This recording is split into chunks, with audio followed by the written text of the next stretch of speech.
the officer hears this, and he says, I love what he says. He says, Miss Fletcher, don't move.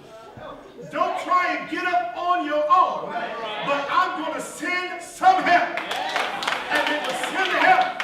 And the paramedics will show up and they pick her up. Now, the cool thing about Life Alert is if she got up and they fixed her and put her on her way, if 30 minutes later she fell again, all she has to do is press the button, say, I've fallen and I can't get up, and they're going to send the same folk over again. There was no limit to the amount of times that they would send some help. And my brothers and sisters, I want to let you know, it's not a matter of if you fall, but when you fall. But I am so glad that I have a Life Alert button called prayer.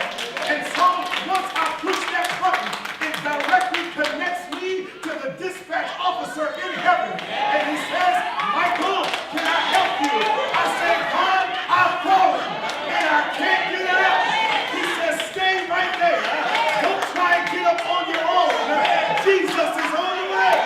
And Jesus comes in my mess, picks me up, and puts me on my way. And if I fall again, I just press the button and he's on the way. Doesn't matter how many times you fall. It doesn't matter how many times you find yourself in your mess. It matters how many times you allow Jesus to pick you back up. That's why Proverbs 24:16 declares that a righteous man falls 7 times, but gets back up again.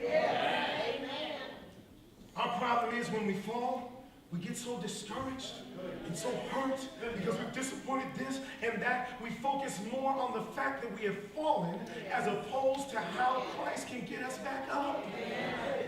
It's not about you falling, y'all. You're going to fall. Why do you think he said in 1 John, brethren, I pray that you don't sin, but if you do, you've got an advocate with the Father, Jesus Christ the righteous. I pray that you don't fall, but if you do, just press that button. Jesus is going to pick you up. That makes sense? I mean, you saying that?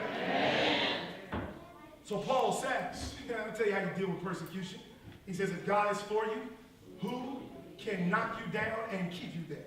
Nobody can.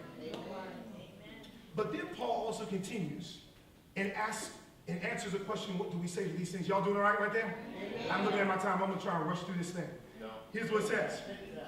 But Paul says, we say, if God be for us, who can be against us?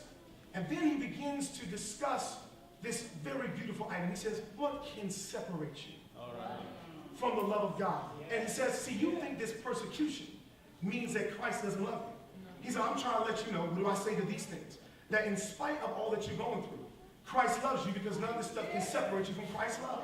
And remember, we broke off in the series and we preached on love. Christ's perfect love that we are to also have and give to one another. We don't have time to recap that. But here is the exciting part that Paul really does is he breaks his thought of the love of Christ and inserts something in verse 36. He says, as it was written, for thy sake we are killed all the day long. We are counted as sheep for the slaughter. But verse 37 says, but in all these things. Now y'all know I'm a but man. Remember I told you? I'm a but man. Because what the conjunction but means is that everything before the but gets negated. And whatever comes after the but is what is going to be your reality. So he says, yeah, you're killed all the day long, but in all these things, you are more than a conqueror. Now, the Greek is important, and we're going to get to that. But the English is just as important as the Greek. Y'all still with me so far? Now, I want you to notice something that Paul doesn't say in the English that he could have to have gotten the point across. Notice Paul doesn't say, but in spite of all these things. Y'all see that? But look what he says. And I want to tell you why. The English phrase in spite of, and I'm going to quote this from the dictionary, is used when something is not being affected by the factors that have just been mentioned. For example, he was cold in spite of the sun. Y'all following that so far?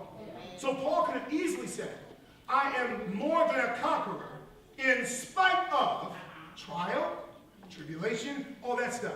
But notice that Paul doesn't say in spite of, but he says we are more than conquerors in these things. In other words, I need y'all to follow me. It seems to be the experience of these trials that make you the conqueror. Okay, maybe some Greek mythology will help us out. Y'all okay?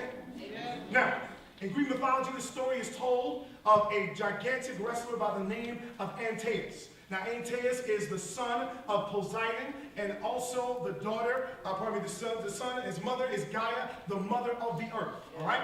Now, the interesting thing about Antaeus is he gets all of his strength by being in contact with the earth because his mother is Gaia, the mother of the earth. Now, what Antaeus would do is very interesting. He would challenge people to wrestling matches as they would come up, and they would approach Antaeus, and what he would let them do is throw him on the floor and let him hit the ground. Now, what was interesting about him hitting the ground is that in the minds of the people, like, yeah, we're getting Antaeus. We're knocking him on the floor. But what they didn't understand is that when they knocked him on the ground, it was there that he got most of his strength. Because his strength was always there as long as he was connected some way to the ground. So the very thing that they thought was bringing him closer to defeat was actually helping him get the victory. In other words, Antaeus did not win in spite of being thrown to the ground. He won because he was thrown to the ground. Are y'all listening to me today? So when I look at this text, Paul lets me know that I don't conquer in spite of my tribulation, but I conquer because of my tribulation.